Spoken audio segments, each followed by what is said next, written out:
Fact is, the stats is cooked like the books. We more than pimps, prostitutes, dealers, and crooks. Take a look, same faces on the temple walls. They gave you mad sciences to build pyramids. Today they building more so you can perpetrate like you ball, buying out bars, foreign cars, Audemars, frontin' like a star. But you are by birth, and that's the God's honest. No ass just stardust, and the words of promise that you make when you come through like the comets. To live a good natural life in correspondence with the laws of the mother. Love your sister and your brother. Watch them close, but have love for the other. The friend of me turn enemies. Man, we suffer when we keep perpetuating the lies. You discover the truth. Yeah. Shout out to all my truth speakers and truth seekers. Yeah, well, let's dig right on in. Let's talk about the haters, man. As I think that's a very interesting topic right now. And the reason I would say that is because we only hunt 25th, and, you know, a brother walks up to the table and, you know, he's, yeah, well, you know, New Covenant, this, that, and the other, and Nuwapians, blah, blah, blah, and, you know, Polite this, and Dr. York that, and whatever. So I think it's shameful what's going on in the community nowadays. And one of the main points I speak to is the brother had a real serious hatred for Brother Polite, you know, and, you know, because of that, he extended the hatred to the entire New Covenant family. And as one of the national spokesmen for New Covenant, obviously I have to ask this brother exactly what's on his mind and where's what he's saying coming from, because before Sarnetta announced to him who I was in my affiliation to New Covenant, he was nothing but smiles, you know, slapping five. Oh, man, I didn't even know you was from the Bronx. I thought you was from the South. And damn, yeah, I'm from the Bronx too. And da-da-da-da-da, it was all love. You know, 5 minutes later, it's anybody associated with Dr. York, you know, blah, blah, blah.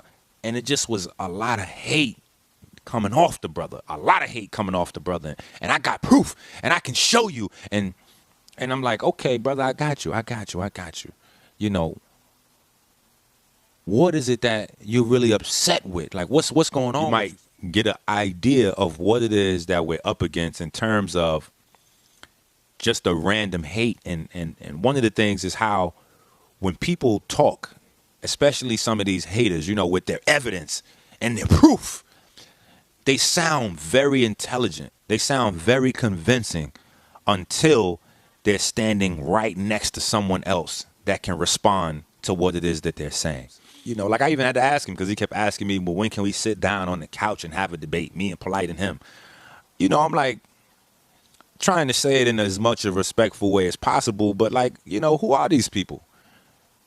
You know, right now I have people that are counting on me for information in terms of their health. Brother Polite is wrapped up in 100 different economic deals where, you know, some of them are, some of them are just, you know, deals, new business, et cetera, but a lot of things are deals for the community and people that really, you know, people that really rely on him in terms of helping them in their economic situation on a day-to-day basis. So how is it that we just have time to argue with, you know, whoever steps to the plate, you know, about a random issue? You know what I'm saying? Just like these want us to stop everything that we got going on because they feel, and a lot of times people don't realize, because of our ego, we think that we are more important than we really are. It doesn't really, you know, it's not going to stop. You know, one monkey is not going to stop the circus. Now, the way I present the information, the way I present myself is changing the minds of the youth. The want to be articulate, the want to be intelligent, the want to you know, speak a certain type of way and teach science. Like children are now, like just now at the Detroit Marcus Garvey conference, I had a young brother travel 3 states over. He's a young medical student. He's in medical school right now because he's inspired by Minister Inky. Like, that is the thing. Those are the things that are dangerous. Those are the things that are dangerous that they want to quell. They want to quell that early. This is why Mark Zuckerberg got all that money from the CIA to start Facebook. We have to understand COINTELPRO didn't go anywhere. These are, it's counterintelligence. We have to understand, where would you counter black intelligence? At the seat, at the host, at its center, at its core. That's us. When you look at what those children did in Missouri, the brother down there decided he wasn't going to eat until the racist teachers and the racist administrators in his college university were fired. And what happened? They didn't take him serious. He fasted. They still didn't take him serious. You know what happened? The football team, they said they're not playing football until the racist teachers and administrators, including the head administrator of the school, was taken out of the system. And guess what? Everybody got fired. Do you know why? Because sports brings the most money into the colleges. And you know what is the direct inspiration for those children? YouTube, us. Because there's nothing else on YouTube doing this. This is what it is that we're doing, changing minds and hearts. And it's getting to the point where, they just threw a random murder charge on young Jeezy, and Farrakhan predicted it. Why? Because Jeezy put out a public message saying that he wanted to change the way he does his music, and that other rappers need to follow suit. All that negative they're putting out, it comes back, and they need to do some work, positive work to change. Yeah, to change their community. And Farrakhan said, listen, brother, he went and had a meeting with G. Said, listen, brother, you start trying to change the message you're putting out in your music. All the people that done invested in you to put you up there where you at to sell that lifestyle, they're going to come after you. Farrakhan was trying to warn him, just letting them know that to brace yourself. And guess what? In the middle of his tour, they snatched him off the tour and everybody with him and locked him up just for a murder charge that he had nothing to do with, based on him changing that message. And eventually, obviously, they had to let him and everybody out because it was just a random charge. But this is what they do. It's been the same thing over and over. They try to create slander on you so that they can polarize the community against you, because as a public activist, a community leader, or a speaker, your protection is in the fact that the community is behind you, is that the community is watching you, is that the community is going to step up to the plate if any foul play happens. So the first thing they always have to do is destroy your public image before they come for you personally. See, the smart people are always watching, and people underestimate black folks all the time. They really think that black people are stupid. They don't think that we have a long memory. So they think they could come out and just throw a little slander on you and that's going to work going into 2016. It doesn't work that way, because the first thing people are going to do is ask, what is it that you doing in the community that equals up even halfway to what that brother that you slandering is doing in the community? These guys are just, a victim of post-traumatic slavery syndrome. And it's the self-hate is, it's evident. Now, is it possible that they could be working for an organization? It's possible. But I think it's just self-hate, and again, the smart crowd is always watching. So, some people get caught up in the hype. They get caught up in the emotionalism. They have a beef with me or you or somebody. And what they allow themselves to do is, because they're angry, they will attach themselves to anybody else that's angry and then try to create a snowball effect. But the intelligent people are able to sit back and differentiate who's who. They can take all of my faults and mistakes and see that all of my faults and mistakes are made in the process of uplifting our people. The same for you, Brother Polite, et cetera, et cetera, et cetera. But guys like these that we're talking about, they don't have a body of work except hate. So we have to begin to look at people's bodies of work, what it is exactly that you do. And if your entire body of work is attacking brown and black organizations, then we know that you might be revolutionary, but you are not revolutionary for brown and black people. You're revolutionary against brown and black people, because that is what it is that you spend your time and your money. That's what you invest your time and your money in. You invest your time and your money looking to find things that can slow down the momentum, destroy the momentum, or, derail the momentum of black organizations that are trying to create various ways to uplift brown, yellow, and black people. So, people's work is going to speak for itself. Now, you do have a small part of the community that is easily led in the wrong direction. It's not much that we can do. It's not much that we could do or say, for that portion of the community, but to continue to try to lead by example, and put the clean glass next to the dirty glass, because it's important that not only do we learn who we are, how we're built, how we work, but I think it's time for us to be able to pull the veil back on what it is that they're teaching the next generation of quote unquote healers and health practitioners that are getting ready to come out, and be able to have a dynamic that not only addresses that, but takes it a million steps forward. The energy has to be redirected, and we really need to learn our bodies. We have to really understand the game that we're involved in. We got to really understand the science of who we are. If we don't understand, we're always going to lose, because we're not even in control of our own emotions. We're not in control of our emotions because we're not in control of our bodies. We're not in control of our diet. People are looking for an electronic microchip to be inserted into their body. That was the biggest distraction that ever could be. Right? Let's take it to Chicago. And, a lot of people, after Spike Lee, shines the flashlight on Chicago, people are going to start jumping to, oh, let's do something for Chicago, blah, blah, blah, blah, blah.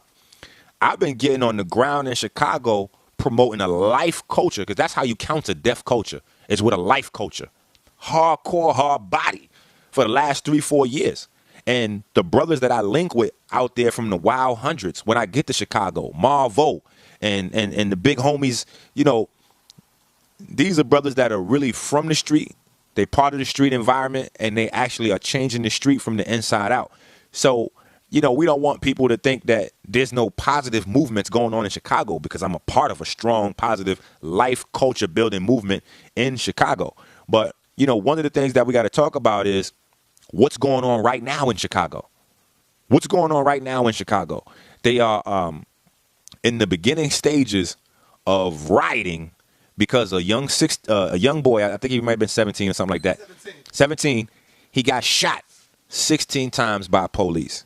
Now, when you hear that alone, you be ready to riot your goddamn self, because we tired of the same old, and it just seems like it's back to back to back to back to back. Then, when you add in the fact that this happened 2 years ago, then you might start to raise a rock eyebrow. When you add the fact that they just so happen to be releasing the video footage of the young boy getting shot right in time for you to go to the movie theater to check out Spike Lee's Chirac movie, then you may have to raise another eyebrow. When you looking for an electric microchip to be inserted into your body, you already gone, because the food is the microchip. The food provides the programming for your cells. Why would Burger King get involved with hiding this video? Like, why would Burger King? What's that stake? Pardon the pun. For Burger King to go ahead and hide the video of this young black boy. Like, we got to understand that. And why would people continue to patronize that establishment afterward? And it's not one. Burger King is a chain. If we're going to deal, a chain is only as strong as its weakest link. If we're going to deal with this situation, if we're going to do something, we need to call for a nationwide boycott. Not creating an unstable situation where brown and black folks live at in Chicago, where it's already, it's already crazy in Chicago, because you have situations where they're getting these trumped up numbers getting thrown on the news every so often. Oh, yeah, July 4th, 100 people shot, and da-da-da-da-da. The people on the ground in Chicago is telling me, minister, straight up and down, that's police dressed up in regular clothes running around trying to incite gang wars by making it look like other gangs are shooting people when it's just police. And it's been going on way before the purge even came out. So this is why I'm saying it's important to understand the body, because you're looking at now Burger King being a part of a nationwide conspiracy to hide evidence of a slaying of a young black man. See, they're caught in this corporate establishment. This is what I was talking about. In fact, I did a lecture in Chicago and talked about one of the conspiracies that's going on against black folks in terms of black body parts. And this is what people have to understand. When they come with that rhetoric like, oh, brother, it's all one, everybody came from the Black Eve from Africa, and, everybody's from, we descended. No. That's why I was debating that so hard the past 3-4 years. People trying to say that we all, came from the same. If that was the case, then there would be no organ stealing going on right now. There would be no tissue stealing going on right now. If everybody had the same blood, if everybody had the same stem cells, there would have been no Henrietta Lacks.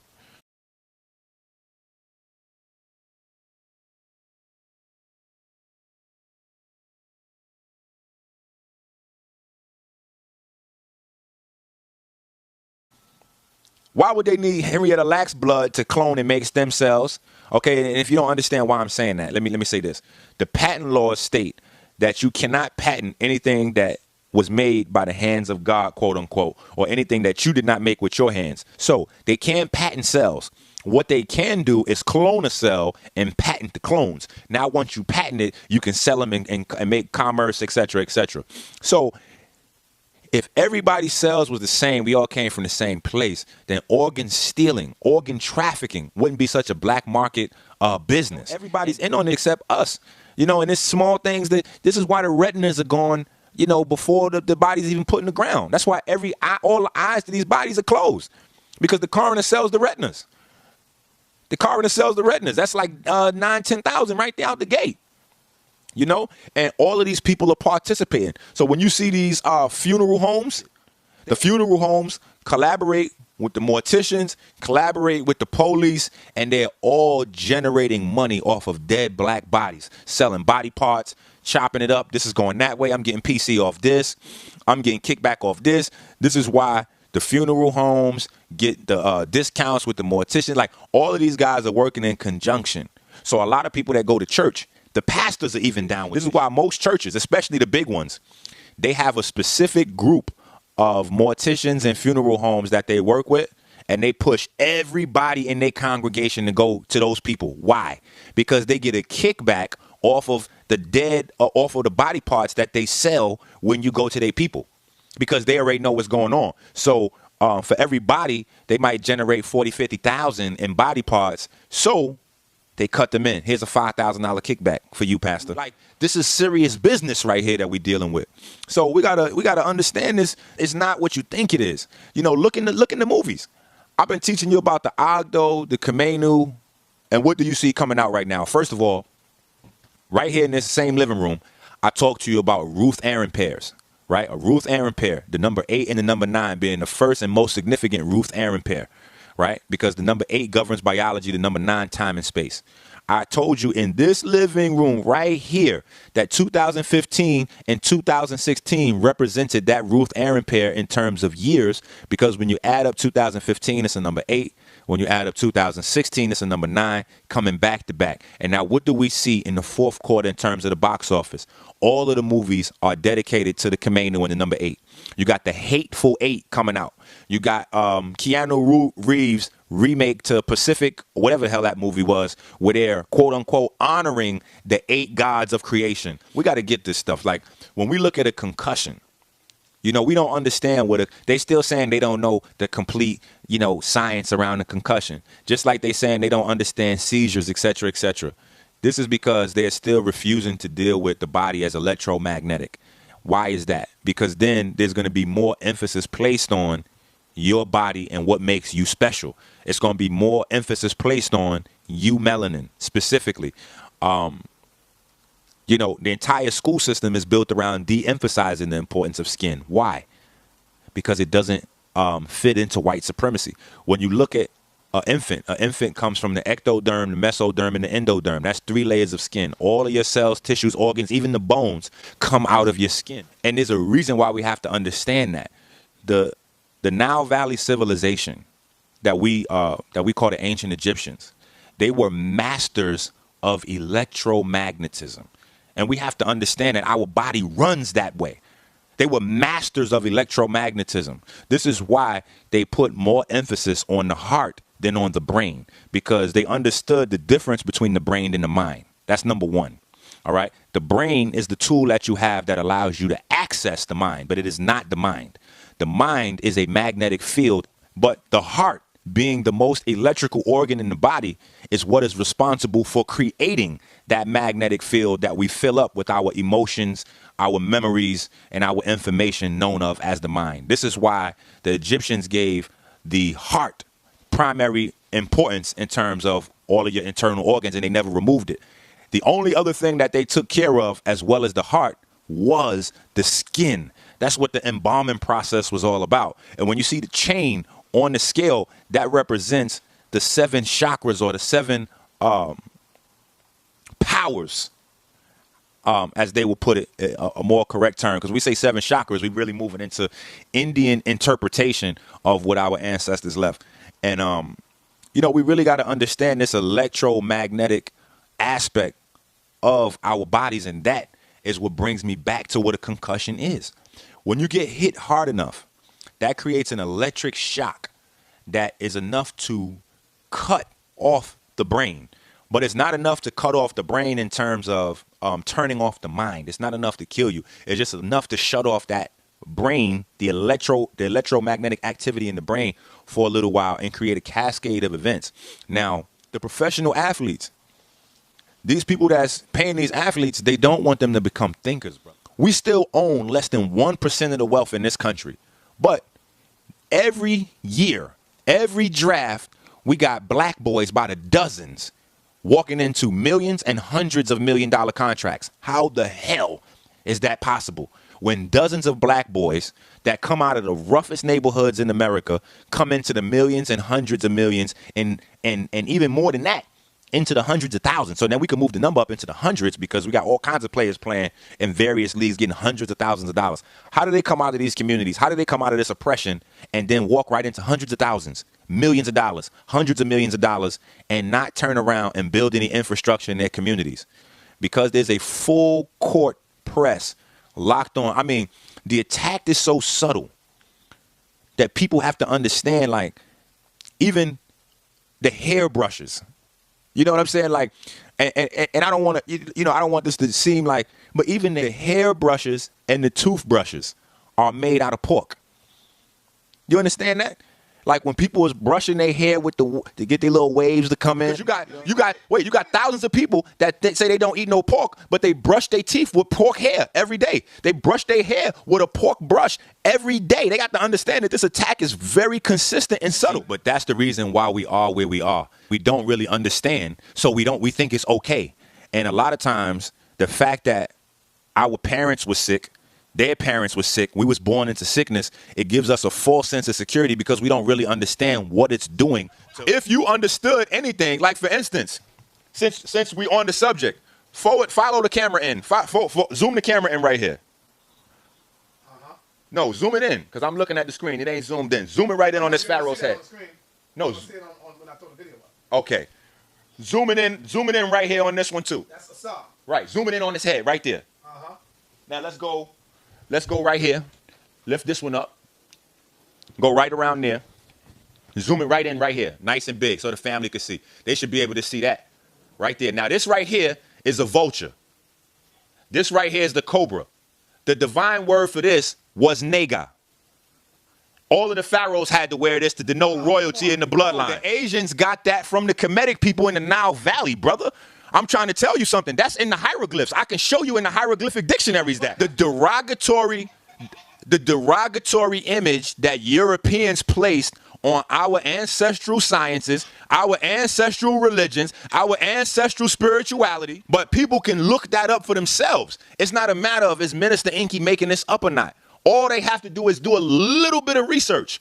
All they got to do is do a little bit of research and they'll see. So now what we might be, yeah, the pronunciation is off. It's not Naga, blah, blah, blah, blah, blah. You know what we're playing games with? Vowels. Vowels that did not even exist in our ancient languages. So we're talking about the N, the G, and the R, consonants.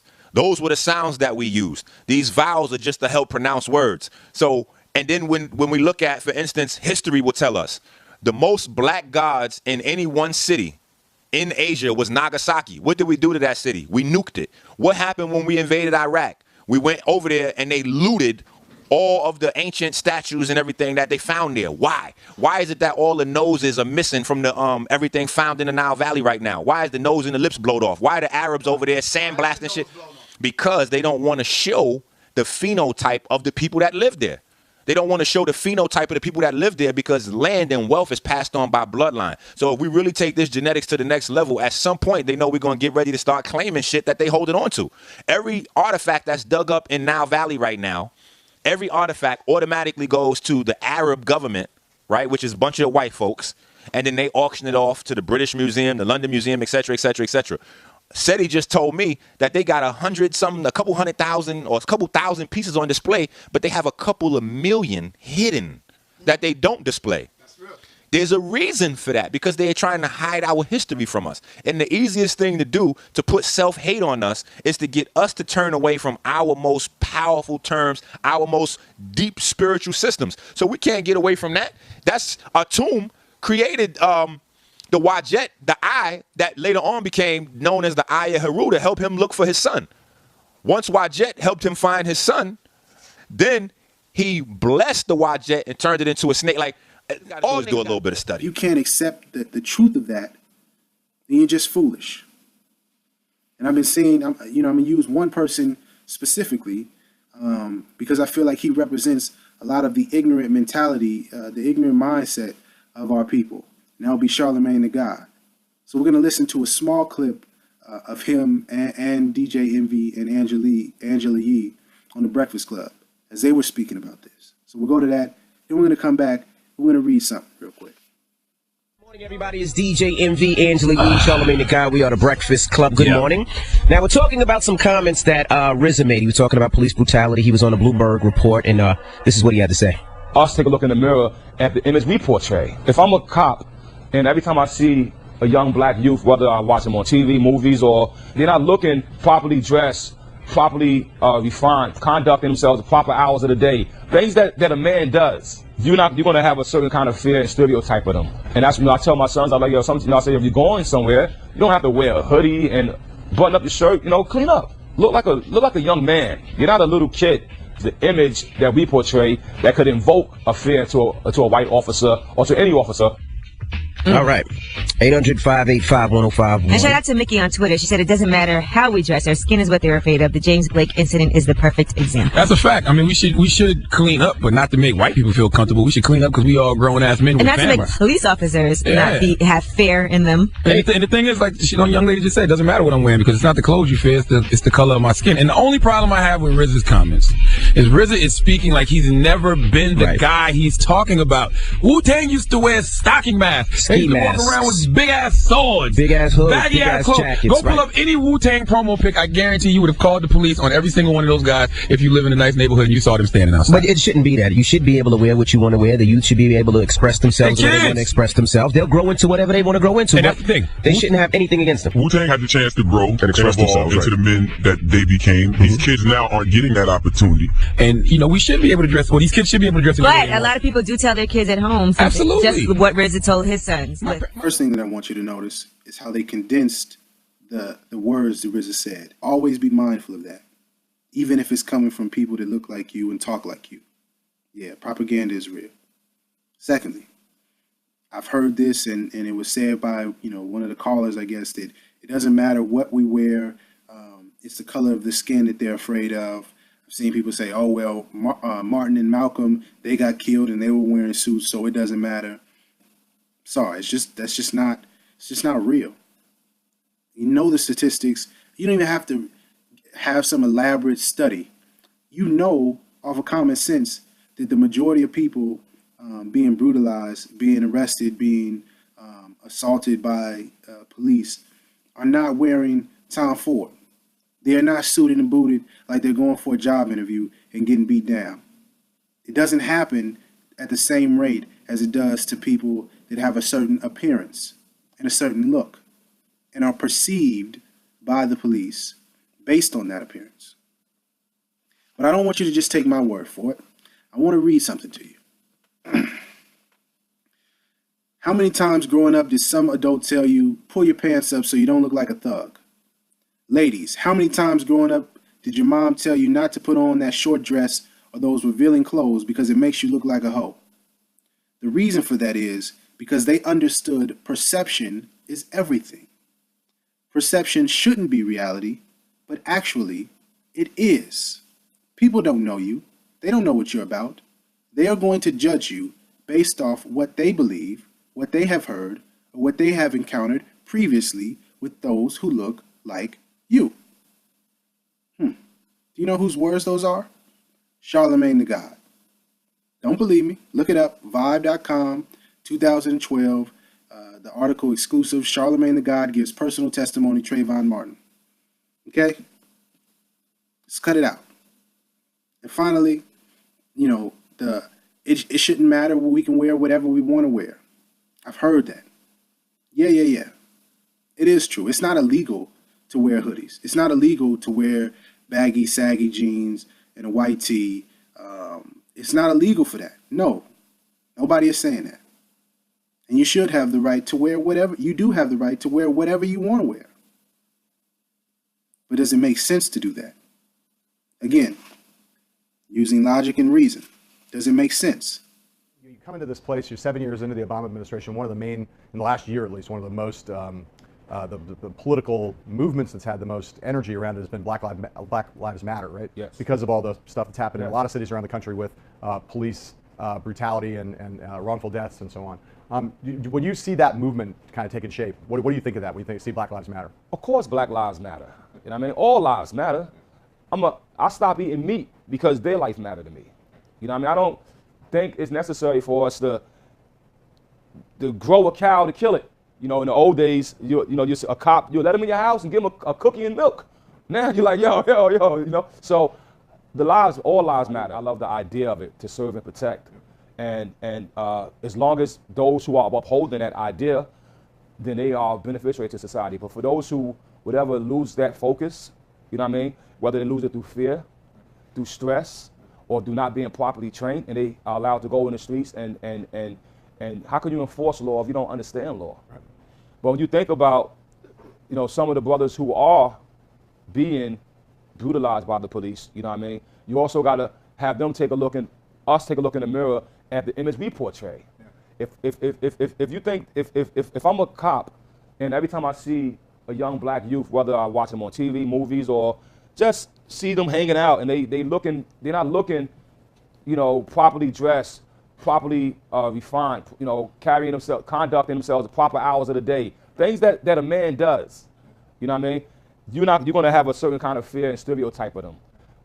And that's, you know, I tell my sons, I like, I say, if you're going somewhere, you don't have to wear a hoodie, and you know, we live in New York, so hoodies and all that is all good. But sometimes, button up your shirt, you know, clean up, look like a young man. You're not a little kid, you know what I mean?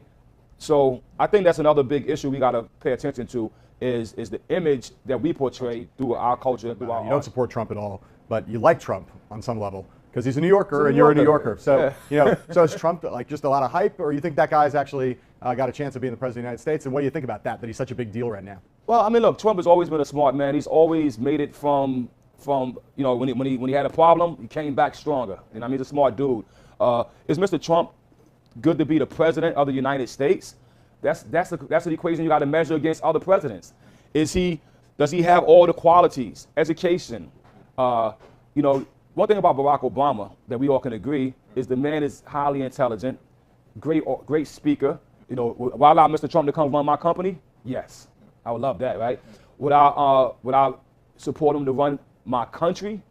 I wouldn't make a sure bet on that because I don't see those qualifications being the same. Unless, let me say this, unless somebody tell me America is nothing but a big company. Right. That's a theory. That's a theory, huh? That's a theory. And for some reason, y'all continue to come back and do the same thing that y'all did.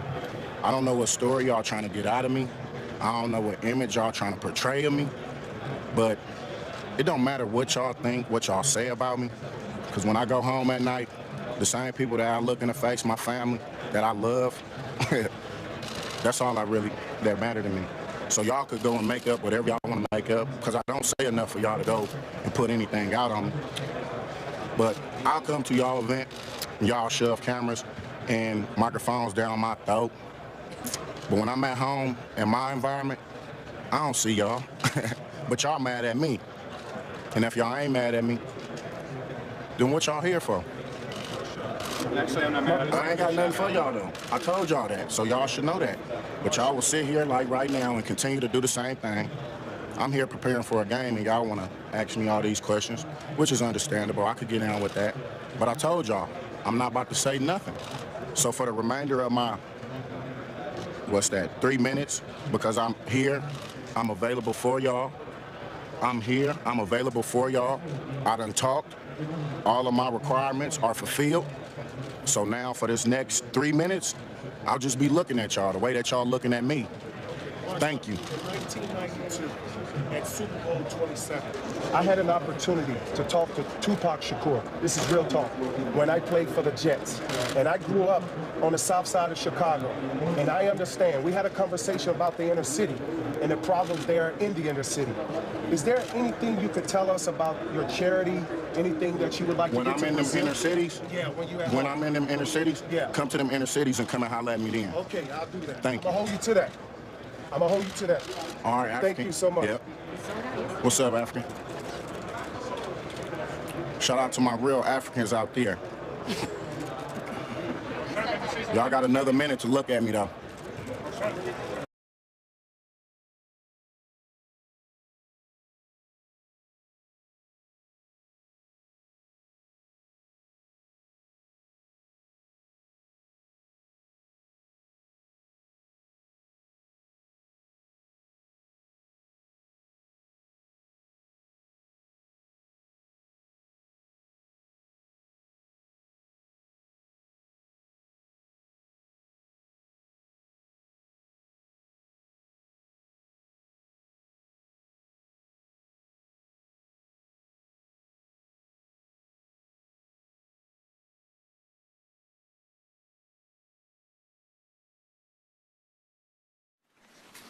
First of all, thank y'all for coming out. I really appreciate it. All praise is due to Allah, the Lord of all the worlds. Supreme peace and blessings. Throughout my book, I use different stories and different things that happen in my life that some things is very hard for me to put into a book because, you know, it's embarrassing to think, you know, to talk about being a criminal or being somebody that hurt somebody else before or carry guns, sell drugs, all these things that, you know, we rap about and sometimes we brag about. I'm actually embarrassed about because, you know, to hurt somebody else, whether through selling some drug to make a better game for myself or to knock a man over his head or to go to Macy's and steal clothes and stuff like that. You know what I mean? It's, you know, you're young, you do what you impulsively do. And but what I learned from those bad things and those bad trials and tribulations, that there was a lesson to be taught. This book of wisdom, volume 2 of the Wu-Tang Manual, is a second installment to the Chambers of Ideas of Wu-Tang as told by the Abbot. In divine mathematics, knowledge is 1, the foundation of all things. Wisdom is 2, the manifestation of knowledge. It is knowledge in action. The word manifestation is man speaks his action. Wisdom is the separation that begins life. It is the explosion that created the universe, the division of every cell that multiplies to form a single life. Wisdom is woman, or symbolic to the woman. It is a womb that man must pass through to become mentally born. Knowledge and wisdom give birth to understanding, just as man and woman give birth to a child. Wisdom is also the word. It is the way to make your knowledge known. In the beginning, it says in the book of John, the word was God, and this word became flesh. God's knowledge was made manifest through words to create life all around us. Wisdom is reflection in time. Knowledge is static and timeless. Wisdom is the moment before the Big Bang. It is the Big Bang, the explosion that brings and borns understanding through the fourth dimension, which is time. Wisdom is like water. Wisdom is like a universal solvent into which all things dissolve in time. Yeah.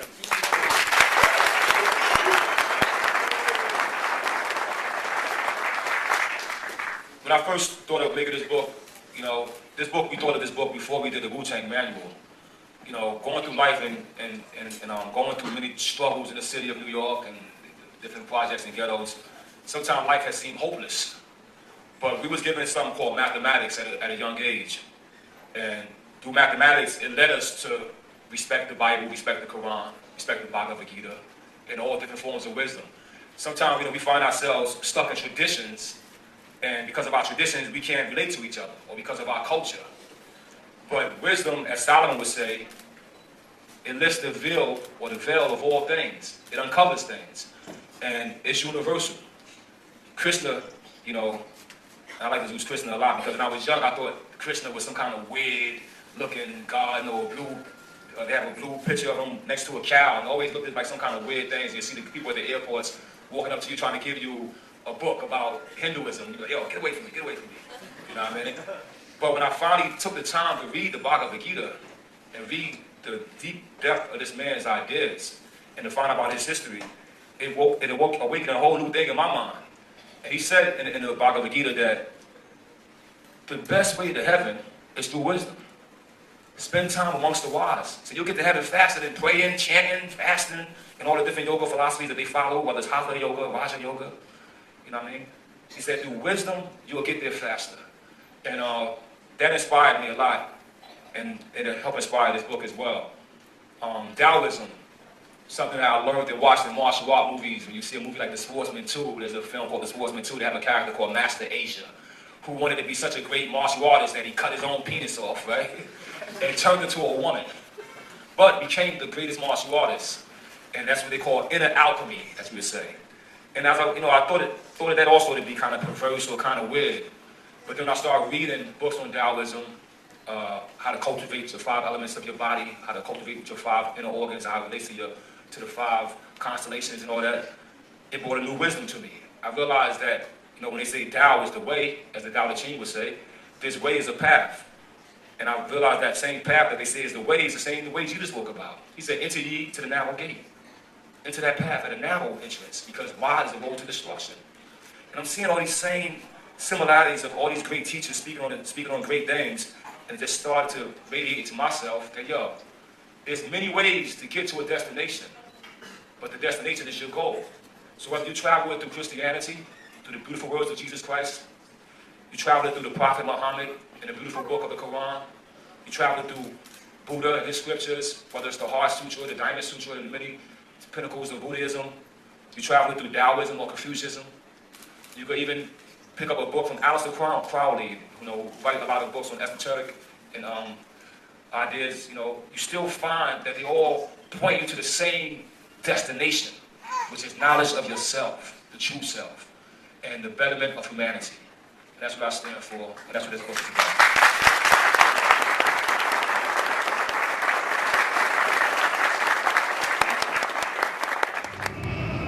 We're living in an atheist time because that's what the Western world wants. They want to destroy God. God is an African invention. I'll say it again. The concept of God is an African invention. There's no God in the sky. There's none of that. You are God on earth. In fact, your woman is the true God on this planet. Do you realize that black women hold the genetic memory of every human being on earth? No other woman has it. Do you realize that women in general hold the genetic memory of all of humanity? Men don't hold this. Some men, or put it this way, men have genetic memory, but we can't pass it on to our children. Mothers pass it on from mother to daughter to mother to daughter to mother. You don't think that's just, you think that's just a coincidence that the universe would set it up? That the record of our whole human existence would be in the physical body of women. So when you punch a woman, you're actually harming the physical history of our people. How many black men are dissing their women right now? At the end of the day, I'm tired of black men being boys. Respect your woman. Don't just scream, women, because the responsibility of being respected goes a long way. There is no family without the mother, without the mother, without the mother. If you want to pole somewhere, where's your kid at? How many of you out here trying to cheat on your wife right now? You better respect black women. You better respect black women. Things that we always worry about are insignificant compared to the bigger things in life and what's really important in life. Yeah, and how much more connected we are than we think. There's a lot more similarities, that's the thing with everything from HIV/AIDS to education gaps to cyclical violence in the home. It's that thing, 1 in 3 women will be raped, killed, or beaten in her lifetime. That's 1 billion people at the very least on the planet, more than 1 billion people on the planet. And each one of those people, unfortunately, almost all the time think that it's only happening to them. And it's so insular. And the second you can tell your story and open up outside of that, you have this connection that goes beyond. And suddenly these problems that seemed insurmountable can be overcome because there's people who've gone through it before you. Exactly. And actually that's such a relief enough to go, oh, I don't have to figure this out a whole 100% by myself. There's other people here. We're all trying to figure it out, and let's make it as easy as possible for us. We're all human beings. We're all in energy, and where we take it and what we make of it. And I have a totally different perspective. So all I do is travel and all these other things, and it's just, I love all of it, you know. And I hope that it is true that we have multiple lives and that we get to do all of it, because it sucks to think about that we only get one shot. I know. I'm afraid of that many times, and that's what drives me, is that fear of not knowing what happens, just making the most out of it. All right, 2 more questions. I'll make it really short. Yep. You're definitely right about magic. that. Yep. No, it is. And I'm a kind of science geek and stuff like that, and it's just quantum physics. Yeah, it's beautiful. And like the idea of like, you know, if we keep going half distance to each other, we'll never reach. There's an infinity between us. Exactly. Like I love these different concepts and ideas, and I love how we can think about the world around us. And I love that at the end of it, we'll still not know what we don't know more than anything. And I think that's what makes it worthwhile. That's what makes it amazing. Have you how ever much seen science is created? We'll never know what magic it is that makes two cells want to divide, makes a cell want to divide and create a human being. We'll never know that. Doesn't matter. There's magic. Why do we lose a bit of weight when someone dies? What is that? When I touched my grandmother after she passed and she suddenly wasn't there. She was there, but she wasn't there. And I'll never know her again. But I feel her. And it's an amazing thing. There's this magic that exists in the planet that is just so palpable. And it's sad when we turn away from that, because I think we miss out on something remarkable about being a human being when we reject that. Yeah, society and mainstream media puts all these insecurities about us, about how we're supposed to look and all this, and a lot of people feel down. But in reality, I think all of our differences makes us beautiful. You get so dejected and you can feel so small and insecure depending on where you are. And it's like the world's a big place. There are billions of people on the planet. Go and meet a few of them. Exactly. It's kind of awesome. All right, two more. Okay, Sorry. Do you trust the government? Do I trust the government? That's such a strange. I remember that question coming off as kind of strange. Like, what does that really mean? Do I trust the government? To what? I trust the government to be exactly what it is. It's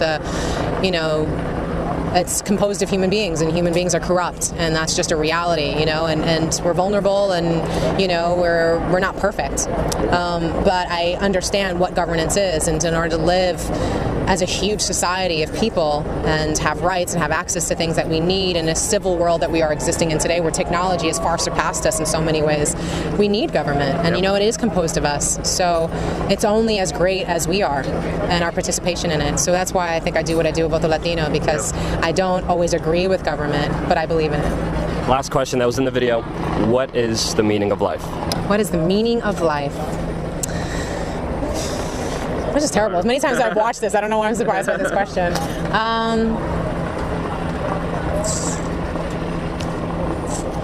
What is the meaning of life for this for me? Or we could come back. Yeah. What's the meaning of life for me? It's an interesting thing. Like the meaning of life to me is learning. It's growing, literally. It's evolving and changing. It's the whole cradle to cradle thing. It's the fact that we're literally, I remember going to see someone in Mexico when we were shooting Chavez. We're at a planetarium, you know, we're looking at this, and it's, you know, he's showing us a star, and he's talking to us, and he's going, you know, scientifically we've discovered that we are composed of 3 stars. The makeup of each individual star times 3 is in each individual human being. And the fact that we're that interconnected, the fact that we're literally, you know, like you listen to that Paul Hawkins commencement speech, and he's like, as Einstein said, if the stars only came out once every 100 years, we'd step outside in awe and adulation. But instead, you know, they come out every day and we watch TV instead, you know, and we ignore it. And it's like that to me, that's that magic. For me, life is, and the meaning of life is that magic and discovering it and being a part of it, you know, and finding urgency when you need it, and relaxing and just laying about and enjoying the sun and a nice breeze and a nap and the smell of a beautiful rose also when you need it. And sometimes it's that frustration when you get cut off in traffic, and sometimes it's when you're connected to everything and beyond. You know, it's just this remarkable experience of being aware and being unsure, because it's so mysterious. And that to me is something that I'm always trying to balance out in my life. Being here, being effective and of purpose, and, you know, of connection to people, and also just recognizing that just being here automatically is that. If I did nothing and died and turned back to dust and food for the planet, that's still what it is. A plant is no less valuable because it doesn't have a conversation. You know, trees that are here for thousands of years, and, you know, all of it, the ocean, all of it. It's just so remarkable to me. So that to me is the meaning of life, is just connecting to that. And I think we have that as babies, we have that as children, when we're just like in awe and excitement and creativity, and like just like everything is magic and exciting, and we forget that as we get closed-minded and go, I have to make this much money, money and I have to achieve this and this is what's important. And then it's like when my grandmother was afterwards and I talked to her about politics and she'd get really excited about it. But at the end of the day, she was like, I live in Southern Living Lane in Conway, South Carolina, and that's really sweet, darling. Let me know how that goes for you. I'll be here.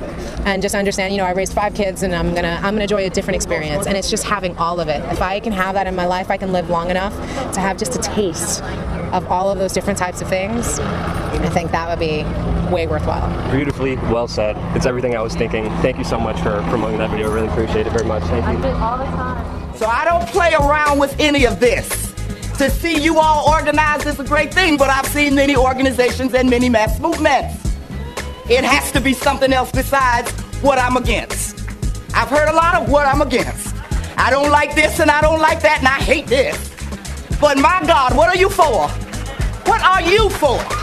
What are you individually? I'm not talking about the group.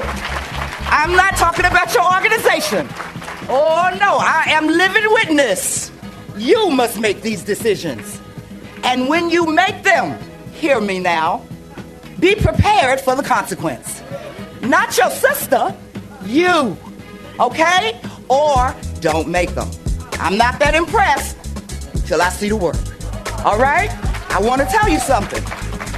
When I was in both the Black Panther Party and I was in the RNA, I've been in everything, been every religion that black people have been in their sojourn from Africa. I have been every single one of them. When I was in the Black Panther Party, we said we wanted 40 acres and a mule. How many people you know with 40 acres and a mule? I just want to say it because I want you to ask somebody that you know, where is your land? I'm talking about the ones that's got $2 or $3. They got some money. Don't act like all of us is poor. Where is that 40 acres? If you want that, you got to show that to me by not somebody else's actions, by whose actions? Yours. How committed are you to the dream, and what is that dream you're committed to? How many people are in this place? I'll just say I don't count well, so don't worry about them, get it wrong. I'll say 1,500, that's wrong, I know. But if it's 1,500 people in here, there are 1,500 dreams. You all need to know that. As you mass together and think that everyone is doing it for the same reason, I don't believe so. I could tell you that that is not so. Require something from people. Require something from your leaders. Require morals and ethics.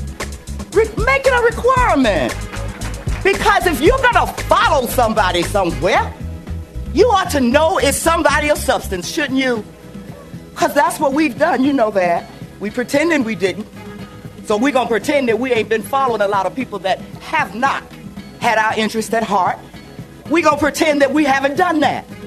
It's all right to pretend sometimes, but take 5 minutes out and tell the truth to you. Tell you the truth. Because then we can get someplace. You understand? That is more important than anything. So I'm Devon Prospect. I was invited by Keith Horton to be on this panel, and I'm honored to be here with the rest of the brothers that's here and putting on all the extensive work that they've been doing for a good amount of time, you know what I'm saying? And this Themes Conference, to me, it's a big deal. You know, when you study the life of Marcus Mosiah Garvey, you can't help but be inspired. You understand what I'm saying? Like, you know, as a black man, especially being a black man in America, or what we call Babylon, you know what I'm saying? And to know all the adversity that's against us, we think that we got to some level of progress that we're out of the hole that we're in, that he wasn't facing at his time. You understand what I'm saying? And what we have to understand is that in the beginning stages of Marcus Garvey's movement, it was infiltrated by guess who?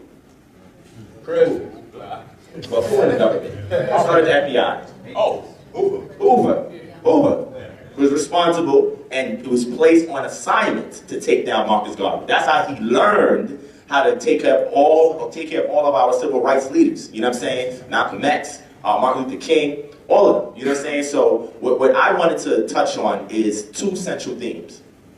Pan-Africanism, which is very, very important. And once we touch on the Pan-Africanism, then we have to decide, are we going to deal with domestic reparations or motherland repatriation? This is very, very important. And I say that because when we're talking about Marcus Garvey, how many of y'all know in here that Marcus Garvey never touched foot on Africa? Raise your hand. How many people knew that fact? This man lived his whole life giving us a dream for our generations to go and touch foot on Africa, and he never made it himself. So how much of a disservice are we doing him when we're not even using that as an option for the youth that's growing up? That's right. What's the purpose of that? Did he die in vain? You know, and again, one thing that Marcus Garvey did say was that, he said, listen, yo, I want to take a lot of black people with me, but some of them ain't no good. So meaning that if you don't have that Pan-African mindset here, and you're not demonstrating it within your community, you're going to be no good over there. Number one. Number two, most of us would say, well, you know what, brother, that sounds like a good idea. You know what I'm saying? But where's the resources? So what I want to do is present a model and give you guys all the references that you need, giving you the ideology behind it so you can have the resources that you need to either, number one, reclaim your own repatriation. You think you're going to go to Congress and ask them for $100,000, 40 acres in a mule, and you think they're going to give handouts? I ain't seen a line yet for that. I seen the Native Americans get their reparations. I seen the Jews get their reparations. I mean, damn, I seen even foreigners come over here and get reparations for things their ancestors went through. There ain't no line for us. So we have to create our own reparations. The key word for that is repair. How do you repair a damaged African? How do you do that?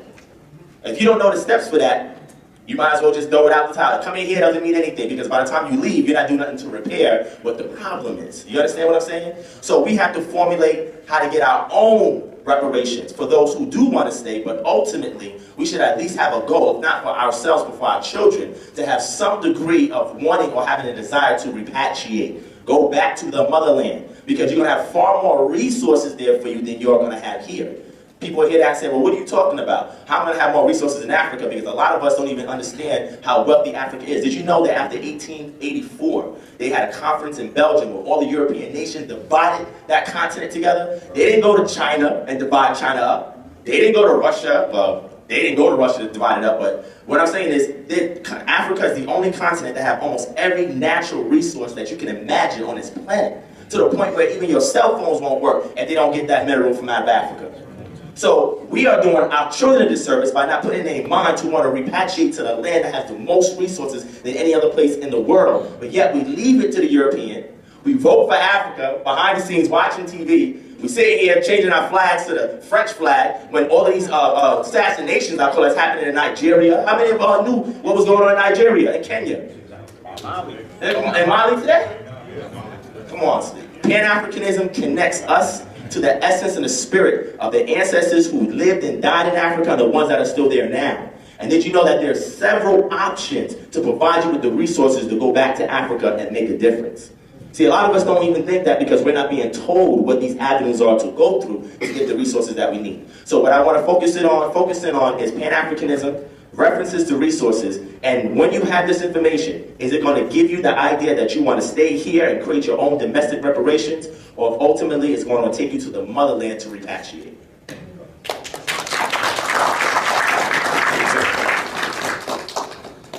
I'll be taking notes on that for myself. As many people that know me know, first of all, I'm Black Panther of Team Osiris, the research team for the Army Rock Squad. I'm going to be doing a presentation on what's called a buggy. A buggy is a Yoruba word for medicine. I'm of the Ifa community. I do practice Ifa, and that is what we call our medicine. And if we are to ever obtain African liberation, a big part of that is getting back to our indigenous ways. We're going to have to get off the aspirin. We're going to have to get off the Percocets, the morphine, all these drugs that they hyping our kids up with, the Ritalin, the Concerta, Paxil, all these dangerous drugs that are one step away from crack and cocaine and heroin. We're going to get off of that. We're going to have to learn how our ancestors used herbs to heal snake bites, fevers, anything that you can think of. Our ancestors had those cures. In fact, they used those cures and make pills out of those cures to this day. They still going to Africa and getting cures. They still going into the jungles and getting leaves and herbs and stuff that's not available to us here in America. Specific people of Ifa healed themselves using herbs, how they diagnose diseases versus how we diagnose diseases, and then how we can implement this in our life today. Because there are research institutes devoted to this day. You don't see Nigeria coming over here begging for medicine. They will write home and be like, hey, I need this from this tree. And they'll be fine. My brother here sells a powerful product, the baobab tree powder, which is actually from my father's homeland, and it works. It'll take out fever. It'll take out so much stuff, boy. You'll be walking around here feeling light as a feather. I've had it before. My father used to give it to me when I was sick as a child. So my presentation is going to be the science, the African science of how we healed ourselves as Africans in relation to Ifa in Nigeria.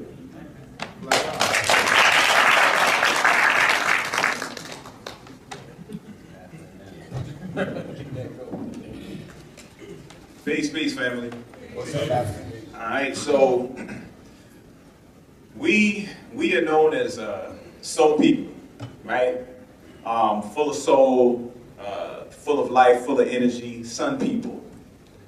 When it comes to how we eat and what we give the world, it's known as soul food, right? They soul power, soul this, soul that, soul train, soul glow. Everything that we about, right?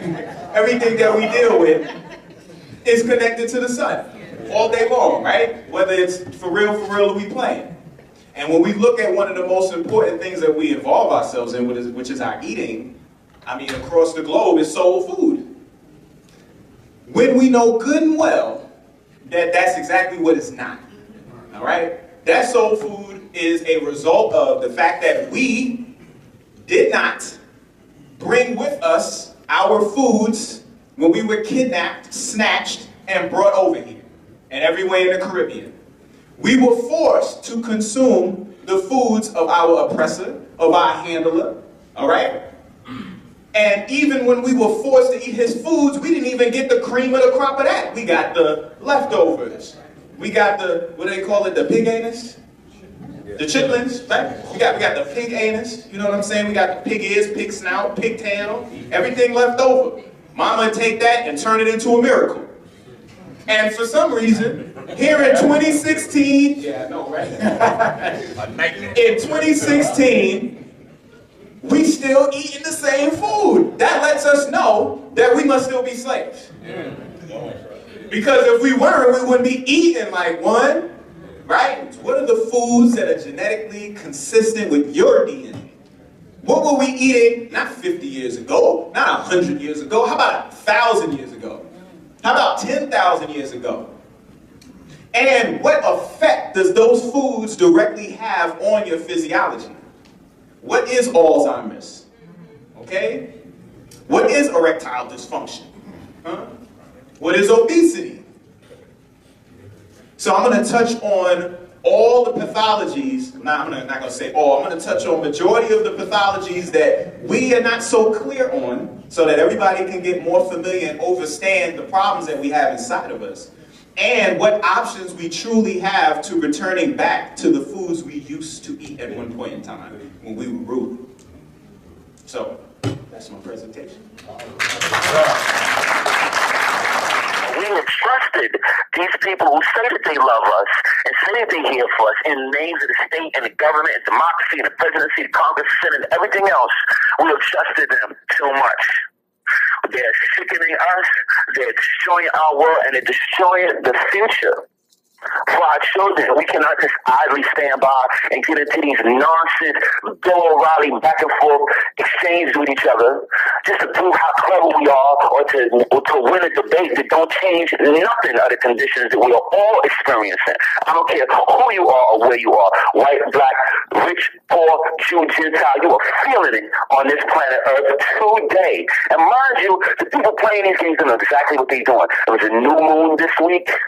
Okay, they're trying to put some poison onto this world. They're trying to set their intentions to turn this world into a cell with everything that they're doing. And they got all of us scrambling around arguing. Are you on the left? Are you on the right? Are you conservative? Are you a liberal? It's nonsense. You know what? It's like Dave Chappelle said when they asked him, they said, who's going to win between Pacquiao and Mayweather? He said the promoters. Right, exactly. That's what's happening. They promote this conflict everywhere. It's Muslims versus the Christians. It's the heterosexuals versus the homosexuals. It's the women versus men. It's youth versus the elders. Right? It's man versus nature. It's always a fight, but there's always somebody or some small group that make money no matter what the outcome is. And they promote conflict. They don't promote harmony. They don't promote peace. They say that, like my grandmother said, they say peace, peace, peace, but they really got evil, wicked intentions in their heart. They want to control people. They want to control what you think, how you think, what you say, where you say it, who you say it to. Read that Universal Declaration of Human Rights. Read it. Post it up. People need to see it. Need to see how the majority of the governments in this world are breaking every part of that agreement. Right. And people say, oh, it's not, it's just something to be written down. Well, if it's a standard, it's supposed to be the benchmark for how we're supposed to behave as a civilization and how states are supposed to behave with their members, or how they're supposed to behave with each other, then they have failed. They are failing, and they're actually committing illegal acts. If people don't have enough knowledge of the law, brother, they need to learn the law. They need to learn what the real law is, what international law is. They need to stand up for their rights. They're taking all of our power away from us and using it against us to destroy us. I see that. I see that. Don't be hustled, human beings. Don't be hustled. Don't let them make you think that they care about you. Yeah, Obama was right. This is an attack against humanity. And so is it when Tamir Rice gets shot by the police and the state say that they was justified. Right. So is everything that's happening at the University of Missouri. So is Japan's not telling the world the truth about Fukushima. Right. That's tyranny too. So is everybody else acting like Fukushima is not a problem for the earth, like all of the oceans ain't connected, like that radioactive dust is not showing up on the shores of Canada right now, like it's not showing up on the shores of California beaches, like it ain't two-headed daisies out here. Like my son, tyranny is tyranny. Period. Right, right. Drone. Tyranny is tyranny.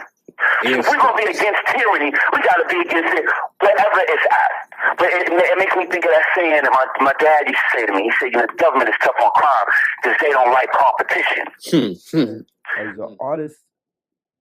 And as a human being working in the way that I work in the world today, it's really, America's a very challenging place for me. Sure, there's great business opportunities and familiarity, all of that, but given the current social and political and economic climate, it is very difficult, unnecessarily difficult to create to the degree of fullness, the type of robust type of creativity that I like to have. Is very difficult for me to produce that here. The earth is a very big and open place, you know? That doesn't mean I don't value my family or my audience here in America. It's just that I needed to take some time to put myself in environments where I felt good. I'm just being real. It does something to me. Yemen, Iraq, Baltimore, on and on. And to know that this is not an isolated moment in history. This is some sort of continuum of something that's completely whack to begin with. So if people don't see me around in America physically, that don't mean that I'm gone. And I'm critical of all of the governments around the world and the corporations, to be honest, you know. With that being said, my country is called Earth. This whole thing belongs to everybody that's on it. And if there's anything that I could do with my career, is to hopefully encourage the generations around me and after me to have that worldview.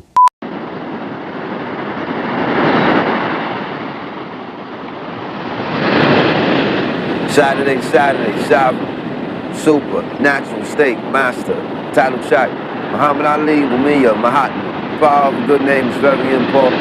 Tucson, Overture, Noble Jew, Marcus, El Hard, Shabazz, Tupac, Insider, Jesus Sojourner, Gil Scott, the Reverend Dr. King, Command Jamil, the Angel Gabriel, Black Dog, the Black Panther Party, Zulu Nation. And what did this young man say his name is? Yasin.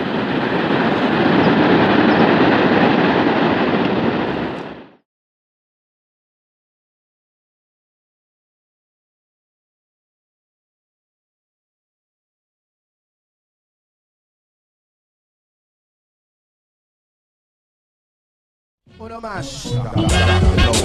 Classic material. Peace, peace, peace. 7 in the crescent. More science and lessons. Yes, handcrafted from Medina. Fresh, a portrait in the mantelpiece, realer than it seems. A hand on your shoulder and the dream turns slow. Front of full deck, notice your asset. Medicine of madness. Skywalker leaping for the beacon in the bread upper cabinets. Eat to live versus live to eat. Heirloom flatware and murder in the street. Pass the blood in his teeth. The king spat peace. Heaven stretched in degrees, it don't crease.